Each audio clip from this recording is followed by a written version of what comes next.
Bonjour et bienvenue dans ce nouvel épisode de Rouge et Blanc consacré au CREA Mont-Blanc, le centre de recherche sur les écosystèmes d'altitude. J'ai le plaisir d'accueillir Charlotte Roux, membre de la codirection du CREA Mont-Blanc. Bonjour Charlotte. Bonjour Thierry. Merci de nous accueillir ici dans vos nouveaux locaux qui ont quelques jours, il y a vraiment très peu de temps où vous avez pris possession de ces locaux.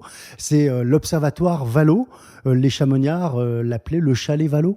Oui, tout à fait. Merci de nous accueillir ici dans ces locaux qui seront inaugurés d'ailleurs en juillet prochain. C'est un peu une avant-première pour nous ici. Merci de nous accueillir. On va faire mieux connaissance. Charlotte, quel a été votre parcours ? Alors moi, je suis arrivée au CREA il y a 3 ans. Je suis diplômée d'une école d'ingénieur. J'ai travaillé pendant 10 ans dans un grand groupe de l'ingénierie. Et en fait, à un moment donné, j'ai eu envie de donner du sens à mon activité professionnelle et d'utiliser mes compétences dans le domaine de l'économie sociale et solidaire. Donc j'ai fait un programme de transition de carrière qui s'appelle On Purpose, qui m'a permis de découvrir le CREA Mont-Blanc. Voilà, le Covid est passé par là, l'envie de quitter la région parisienne. Et voilà, c'est comme ça que je suis arrivée au CREA en tant que responsable du projet de l'Observatoire, donc de rénovation et d'extension des locaux dans lesquels nous sommes actuellement.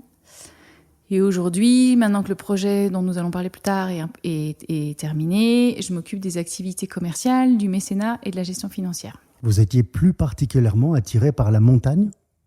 Oui, alors moi je suis originaire du Jura, mais c'est vrai que j'ai passé pas mal de mon enfance dans la vallée, un peu plus bas, près de Pras-sur-Arly. Vous connaissiez donc déjà la région. Oui. On va parler du centre de recherche sur les écosystèmes d'altitude, le CREA Mont-Blanc.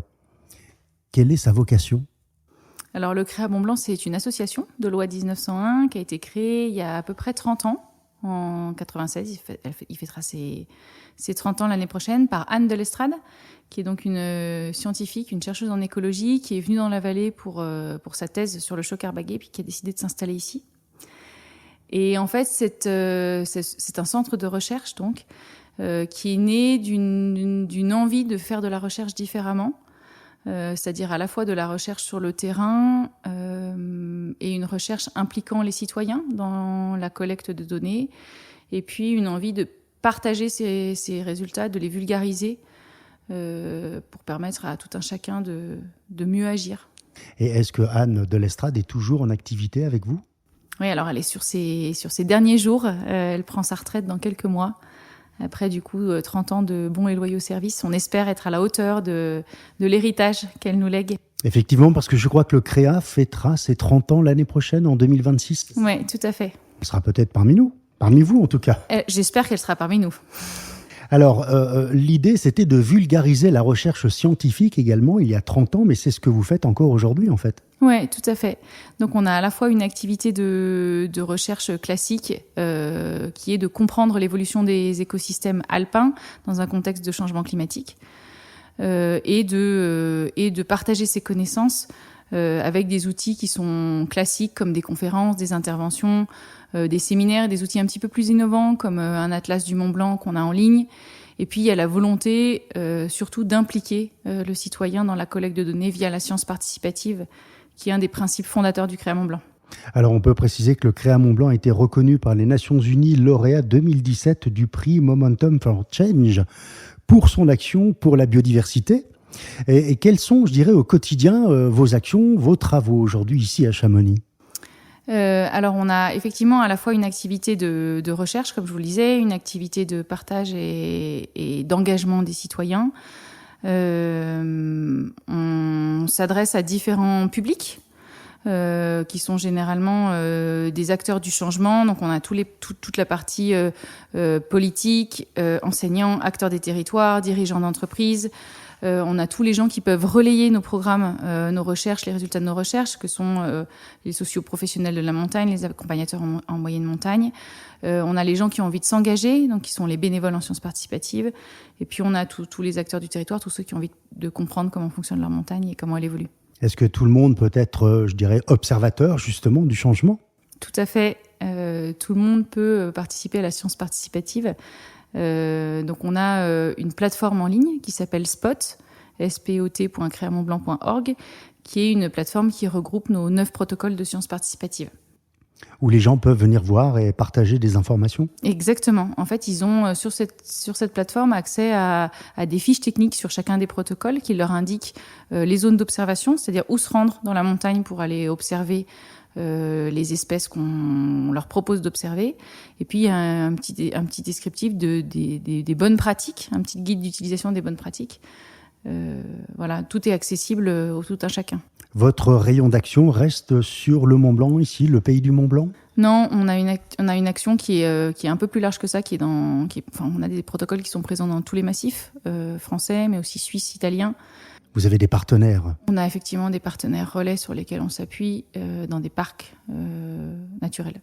Est-ce que vous avez des relations, par exemple, avec le Aster 74, le CEN 74, comme on l'appelle? Oui, tout à fait. Ils viennent nous rendre visite dans pas très longtemps. On essaye de développer un ensemble de collaborations avec tous ces partenaires techniques très importants sur le territoire. Oui.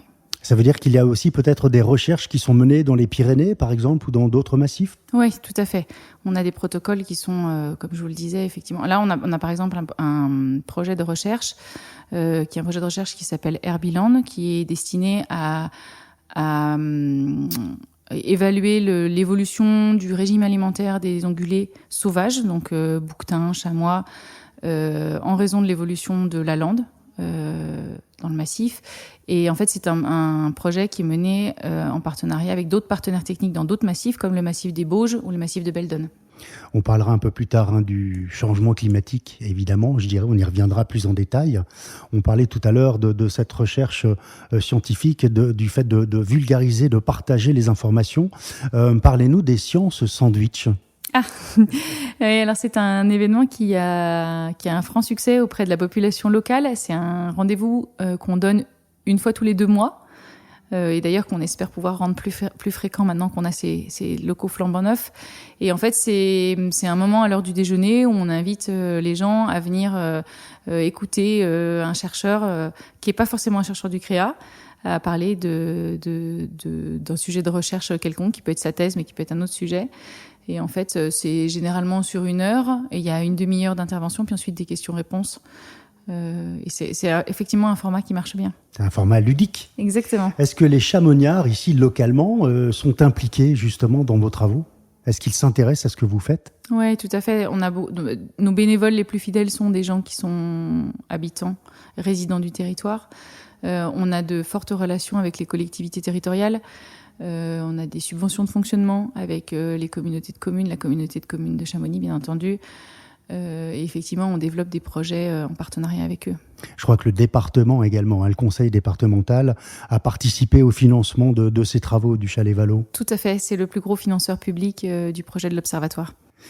Alors, vous organisez également des learning expéditions pour les collaborateurs des entreprises. C'est une manière aussi de toucher plus largement le public dans les entreprises? Oui, tout à fait. Ce public-là, en fait, c'est un public qui nous semble important de sensibiliser, parce qu'il y a effectivement un pouvoir d'action, un pouvoir de changement individuel, mais aussi au niveau de l'entreprise, de s'inscrire dans un écosystème de gens qui ont envie de faire bouger les choses, même au sein des entreprises.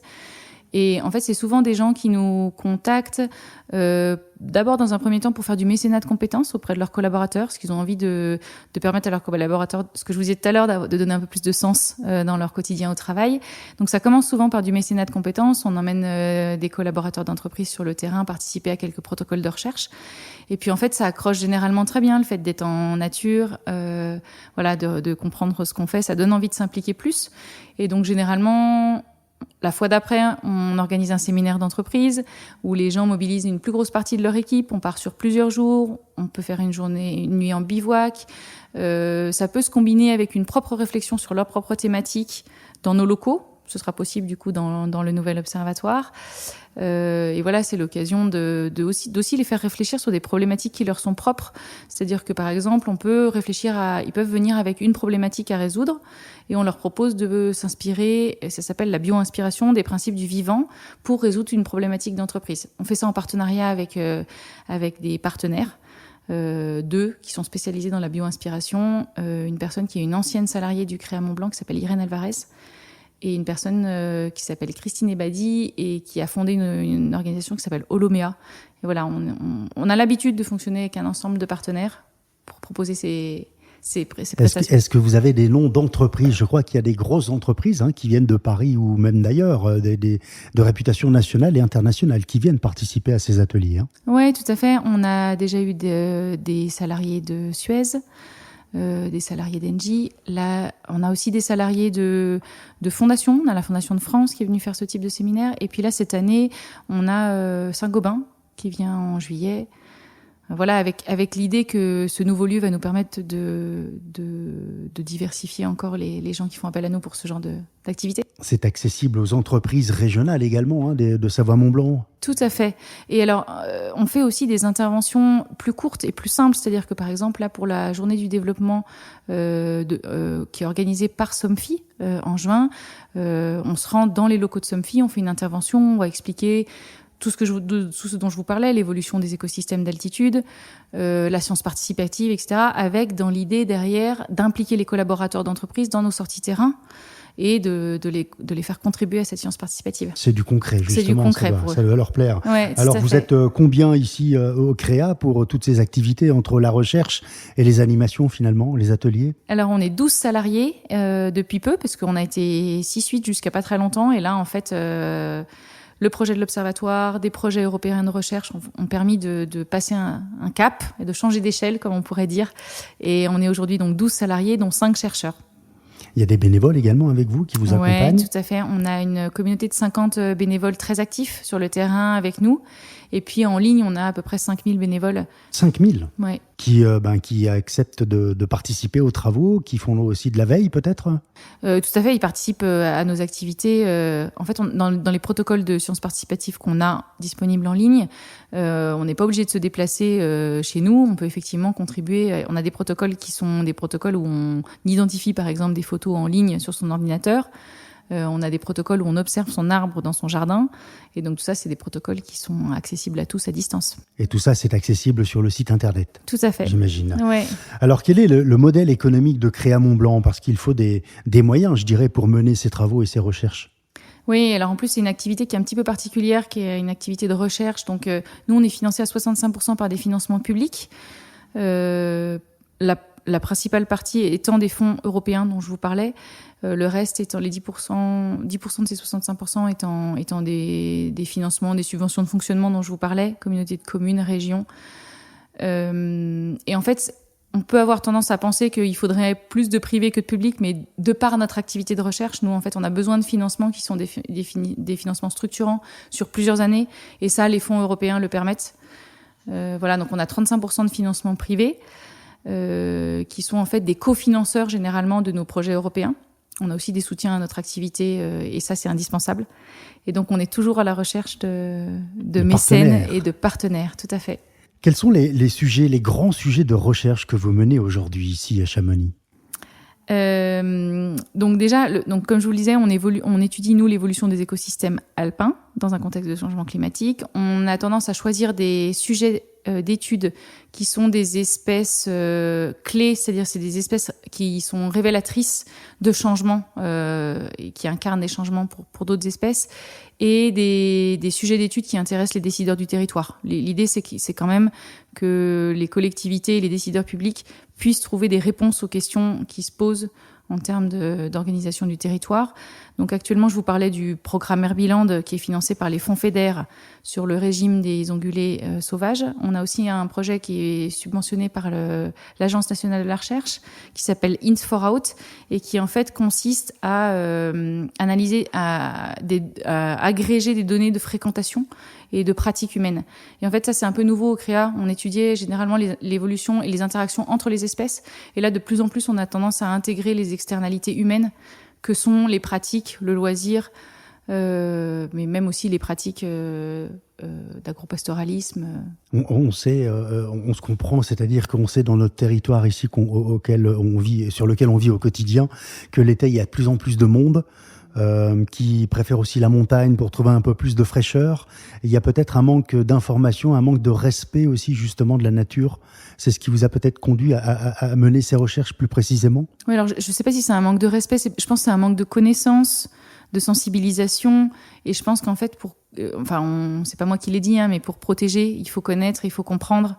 Donc nous, on table beaucoup là-dessus. On table sur le fait que les gens vont prendre conscience du besoin de protection de la nature parce qu'ils vont y passer du temps, parce qu'ils vont s'émerveiller de ce qu'ils vont voir. Et donc, on a tout cet aspect, nous, d'engagement dans l'action, en fait, sur le terrain, en nature, d'immersion en nature. Vous avez constaté aussi une augmentation de la fréquentation de ces gens l'été dans nos massifs alpins ? Oui, il y a quelques événements qui mobilisent pas mal de monde dans la vallée, oui, tout à fait. Comme quoi, par exemple ? Je ne sais pas si je peux le mentionner, mais c'est vrai qu'on a des grands événements sportifs qui ont été un peu sujets à polémique ces derniers temps et qui aujourd'hui s'engagent dans une autre voie parce qu'ils ont pris conscience de la nécessité. D'ailleurs, c'est tous ces pratiquants de la montagne, en fait, je pense qu'ils sont de plus en plus demandeurs d'informations, de connaissances scientifiques. On développe tout un tas de partenariats avec des pratiquants de la montagne, des trailers, etc. Et donc, il y a des associations aujourd'hui, comme la Fondation Kilian Jornet, avec qui on est en partenariat, qui en fait transmettent ce message-là à leur communauté. Et nous, on joue un rôle là-dedans parce qu'on apporte le message scientifique, la connaissance scientifique. Et donc, on se joint généralement à des événements qu'ils organisent et ça a un fort impact. C'est vrai qu'il y a de plus en plus de trailers. Ici, le territoire du trail, ici, c'est la grande mode. Il y en a de plus en plus. Et il y a de plus en plus de participants. Mais je crois que les organisateurs ont bien compris le message et ont su réagir en conséquence. Tout à fait. Me semble-t-il. Alors, quels sont les grands changements que l'on observe ? On parle beaucoup de changements climatiques, de dérèglements. Vous, concrètement, qu'est-ce que vous constatez aujourd'hui dans la montagne et plus particulièrement dans le pays du Mont-Blanc ? Alors, ce qu'on observe, c'est déjà une hausse des températures. Il y a un décalage, une hausse des températures de l'ordre de 2 degrés, ce qui est 2 fois supérieur à ce qu'on observe ailleurs en France. Ça veut dire que ça se réchauffe plus vite en montagne qu'en plaine. Ouais. Est-ce qu'on sait pourquoi, finalement ? Alors, une des hypothèses, c'est ce qu'on appelle l'effet d'albédo. C'est-à-dire qu'en fait, il y a de moins en moins de neige et donc de plus en plus de surfaces qui sont sombres et qui se réchauffent plus vite sous l'effet du soleil que quand il y a de la neige. Donc ça amplifie le fait que le décalage est plus rapide en montagne. Alors, quelles sont les conséquences principales que vous observez avec ce réchauffement climatique sur le terrain ? Alors en fait, il y a 2 conséquences principales. La première, c'est un décalage du rythme saisonnier des espèces. C'est-à-dire qu'en fait, le printemps, par exemple, arrive plus tôt. Donc les espèces, comme les arbres, débourrent plus tôt. Et en fait, au fil des décennies, il y a un décalage dans le temps. Il y a un avancement en fait de ces rythmes saisonniers, exactement. Voilà, et sur des espèces comme le frêne ou le bouleau, c'est 4 à 6 jours par décennie, donc c'est significatif. La deuxième conséquence, c'est la remontée en altitude des espèces pour trouver des conditions de vie qui sont plus adaptées à leur fonctionnement. Et donc ça, par exemple, on a observé que par exemple la ligne médiane de la forêt a remonté de 60 mètres en 10 ans. Et en fait, ça remonte, mais limite, ça remonte pas assez vite, en fait, par rapport à ce qu'il faudrait pour que les espèces soient dans un habitat qui leur convienne. Il faudrait que elles remontent de 100 mètres tous les 10 ans. Et en fait, du coup, on leur laisse pas assez de temps, en fait, à ces espèces-là pour s'adapter et pour trouver les conditions qui leur sont optimales. Et ça a 2 impacts. Le premier, c'est la désynchronisation, c'est-à-dire que des espèces emblématiques du massif comme le lagopède ou comme le lièvre variable, ce sont des espèces qui changent d'apparence en fonction du climat. Et donc, par exemple, elles sont blanches avec un gros pelage. Ouais, lagopède, ouais. Pas. Voilà. C'est un animal qui vole. C'est exactement ça. Donc un oiseau. C'est une perdrix, ouais. Une perdrix des neiges. Voilà, tout à fait. Merci. Qui est donc marron l'été et blanche en hiver. Le lièvre variable, pareil. Et en fait, à cause de cette désynchronisation, à cause de ce décalage saisonnier, en fait, un lièvre variable peut se retrouver encore tout blanc, alors qu'en fait, il y a plus de neige et donc il est vulnérable. Il devient une proie plus facile. Et la deuxième conséquence, c'est en plus de cette désynchronisation, c'est le fait qu'il y a une compétition et une concurrence entre espèces qui, du coup, il y en a une qui remonte, l'autre qui remonte pas assez vite, elles se retrouvent en concurrence en fait au même niveau d'altitude. Donc la conclusion de tout ça, c'est qu'il faudrait vraiment laisser le temps en fait aux espèces de s'adapter aux changements qui se produisent dans leur habitat, et que malheureusement, à cause de pression anthropique humaine, en fait, on a tendance à coloniser les espaces laissés vides, notamment les marges glaciaires, etc. Il y a des enjeux autour de ces espaces-là et de l'importance en fait de laisser le temps aux espèces de s'adapter, parce qu'elles sont plus fortes que ce qu'on pense, mais il faut leur laisser le temps de le faire. Et le changement climatique va plus rapidement en fait que leur adaptation, Exactement. Malheureusement. Donc il y a des conséquences quand même assez énormes. Ouais, tout à fait. Vous me parliez du lagopède. Le lagopède et le lièvre sont des espèces qui sont considérées comme vulnérables. Et la grenouille rousse est une espèce qui est quasi menacée dans une liste régionale. La grenouille, on trouve des grenouilles dans les montagnes, en hauteur. Oui, on trouve des petites grenouilles rousses. À grande altitude. Exactement, qui est une espèce de grenouille rousse qui survit en altitude et qui se reproduit très bien. Est-ce que c'est un marqueur important pour vous, justement, cette grenouille, pour mieux mesurer les effets du changement climatique ? Ouais, c'est ça, c'est un marqueur ? Oui, tout à fait. Alors justement, est-ce que ces grenouilles, par exemple, peuvent intéresser les observateurs ? Est-ce que ça peut faire partie des ateliers de sciences participatives que vous proposez ? Oui, tout à fait. C'est effectivement en plus une espèce assez emblématique de nos protocoles de sciences participatives qui plaît beaucoup. C'est un programme qui s'appelle Compte Ponte et on propose effectivement aux citoyens, dans le cadre de ce programme de sciences participatives, d'aller auprès des mares et d'observer en fait les stades de développement des petites grenouilles, de nous dire à quel moment ils voient qu'elles se transforment en têtards. On a plusieurs stades d'évolution et en fait ça nous permet justement d'évaluer ce décalage saisonnier. On avait fait un épisode avec Marie Lamouille de FNE sur les libellules, qui sont également des marqueurs très importants sur les lacs de montagne. D'accord. Je ferme la parenthèse. Alors, comment est venue cette idée ? Est-ce que c'est la créatrice qui a pensé justement à ce côté participatif d'échange d'informations vers le grand public et aussi entre les chercheurs ? Comment est née en fait cette idée et ce besoin peut-être ? Alors effectivement, c'est Anne Delestrade qui en est à l'origine. Ça date d'il y a 30 ans. Aujourd'hui, on en parle beaucoup. Il y a 30 ans, c'était assez précurseur. Et en fait, c'est né déjà de cette vision toujours de rapprocher la science et la société, de mettre en relation ces deux publics qui se parlent pas forcément toujours. Et puis, c'était vraiment l'idée de se dire, il faut faire réaliser ce changement climatique. Sur quoi est-ce qu'on peut le faire réaliser ? Sur quelque chose qui nous entoure tous les jours. Donc c'est les arbres qu'on a dans nos jardins, etc. Et en fait, il faut pas juste donner de l'information, on n'est pas en mode descendant, mais il faut vraiment engager les gens. Et en fait, on fait réaliser, c'est ce que je vous disais tout à l'heure, en étant dans l'action, en étant en nature. Et donc, il y avait cette idée de participer à la collecte de données sur le terrain avec les chercheurs. Est-ce qu'il y a 30 ans, on parlait déjà de changement climatique ? Est-ce qu'on avait déjà constaté des changements il y a 30 ans ? Oui, en tout cas, chez les chercheurs, c'était déjà là, ouais. Donc c'est pas un fait nouveau de société. Non, c'est pas un effet de mode. D'accord. Alors quels sont les programmes phares justement que vous menez aujourd'hui ? Le programme phare de la science participative au CREA Mont-Blanc, c'est Phénoclim. C'est un programme qui a fêté ses 20 ans en 2024 et qui du coup consiste à observer le rythme saisonnier des arbres. Ça, c'est le programme emblématique du CREA. Aujourd'hui, on en a 9 et on en a un peu pour tous les publics. C'est-à-dire qu'on en a qui sont dans différentes localisations, comme je vous disais tout à l'heure, qui sont dans différents massifs. On en a qui sont accessibles en ligne, comme le programme Wild Mont Blanc qui consiste à analyser des photos prises par nos pièges photos installés partout dans le massif et à identifier les espèces qu'on observe sur ces photos. C'est un programme qui en est à sa 4e campagne et qui est en fait un programme qui a très bien fonctionné, qui est né pendant le Covid. Et de par le fait qu'il soit accessible à distance, il y a en fait des gens de 75 pays qui participent. Il y a eu 2 millions d'observations. C'est vraiment un programme qui marche très très bien. Le programme est accessible sur la plateforme Zooniverse. Nous, on a fait beaucoup de com et ça a été beaucoup relayé aussi par les autres acteurs de la science participative. Est-ce que vous apprenez des choses peut-être justement par ces remontées d'informations sur le terrain du public ? Oui, tout à fait. Alors, c'est vraiment le but de la science participative, c'est vraiment de collecter des données. C'est-à-dire que c'est important pour nous d'avoir une masse suffisamment importante de données, parce que statistiquement, c'est comme ça qu'on en tire des conclusions. Donc, oui, c'est pas juste pour sensibiliser les gens, on a besoin, nous aussi, de ces résultats-là. Qu'est-ce qu'il y a aussi d'autres projets en lien avec des activités d'engagement citoyen et de diffusion que vous menez ? Oui, tout à fait. On mène au CREA Mont-Blanc depuis plusieurs années des projets sur le tourisme scientifique. Parce que c'est un prolongement en fait, de cette science participative, de dire qu'en fait, on peut non pas ramener plus de tourisme sur le territoire, mais faire changer de regard sur les touristes, aux touristes qui viennent dans nos régions.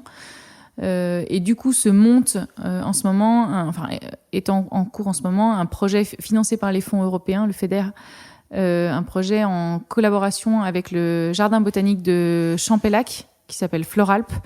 Et en fait, on a avec eux un projet de créer un itinéraire de sciences participatives qui permettent de proposer plusieurs points d'observation sur cet itinéraire et qui en fait soit un itinéraire alternatif autour du Mont Blanc classique, dans une version plus responsable, plus durable, scientifique et immersive. Alors, qu'est-ce que vous faites de toutes ces données que vous collectez, toutes ces informations, à quoi servent-elles ? Elles cherchent à alimenter nos résultats de recherche. Nous, derrière, on fait des publications dans le cadre des études que l'on mène, dans différentes revues, comme Wildlife Biology. Et puis, on met en ligne les résultats de nos recherches sur un atlas du Mont Blanc qui permet, en fait, par différentes portes d'entrée, que ce soit une carte, que ce soit par espèce, de visualiser, en fait, les impacts de ce changement climatique grâce aux résultats de nos études. Charlotte, si on parle de tourisme scientifique, on peut dire qu'ici, à Chamonix, ça prend tout son sens. Chamonix, capitale de l'alpinisme, qui a des visiteurs presque toute l'année venant du monde entier pour faire du tourisme, mais aussi du tourisme scientifique, peut-être aussi, non ? En tout cas, c'est nous ce qu'on essaye de développer. Effectivement, il faut savoir que la vallée de Chamonix, historiquement, c'est un territoire de la recherche scientifique qui est vraiment emblématique. Un des précurseurs de ça, c'est Joseph Vallot, qui dans les années 1890 a en fait commencé en fait cette activité de recherche scientifique. Et en fait, ça a été le premier à passer plusieurs jours au sommet du Mont Blanc. Il y a passé plusieurs nuits même pour étudier les effets de l'altitude sur le corps humain. Il a développé tout un ensemble de cartographies et de cartes du massif. C'était un botaniste chevronné, autodidacte. Enfin, c'est vraiment un personnage qui est emblématique dans la vallée et dont nous, on est les héritiers au Créa Mont-Blanc, puisqu'on occupe ces locaux. Aujourd'hui, nous sommes dans le chalet Vallot, comme on dit, qui a été refait à neuf. Un lieu emblématique, vous l'avez dit, avec une inauguration qui aura lieu en juillet prochain, avec pas mal de manifestations. Mais parlez-nous plus précisément de ce lieu qui va vous servir également à informer le public. Alors, Joseph Vallot, c'est effectivement un scientifique emblématique de la vallée de Chamonix, qui a été le premier à mener tout un tas d'études dans le massif, notamment le premier à construire à 4350 mètres un laboratoire unique en son genre qui s'appelle l'Observatoire Vallot, à y associer un autre refuge au niveau des Grands Mulets, pour pouvoir mener, pour la première fois, ça n'avait jamais été fait avant, des études sur le gradient d'altitude. Et en fait, c'est le fait d'observer les mêmes phénomènes à différentes altitudes, donc une tout en haut du Mont Blanc, une au niveau du refuge des Grands Mulets et une à l'Observatoire Vallot dans lequel on se trouve aujourd'hui. Voilà. Sur le corps humain. Alors, pas uniquement. Ouais, voilà, les effets de l'altitude sur le corps humain. C'était le premier à passer 3 nuits à cette altitude-là, mais pas que, en fait. C'est-à-dire qu'il a observé aussi l'évolution des espèces, en fait, et le comportement des espèces à différentes altitudes. Et c'est ce que fait aujourd'hui le Créa Mont-Blanc, en fait. Donc la boucle est bouclée puisqu'on se trouve ici dans le chalet Vallot, un lieu emblématique qui a été préservé selon la volonté justement de Joseph Vallot. Oui, tout à fait. Quand il est décédé, en fait, il a légué ce lieu à l'État avec la vocation de faire perdurer cette mission scientifique. En 2013, il a été mis en vente aux enchères. Et en fait, il a été l'occasion d'une mobilisation chamonniarde et même nationale assez importante qui a en fait amené la commune de Chamonix à le racheter en 2015. Voilà, et en fait, donc le Créa Mont-Blanc l'occupait depuis 2002.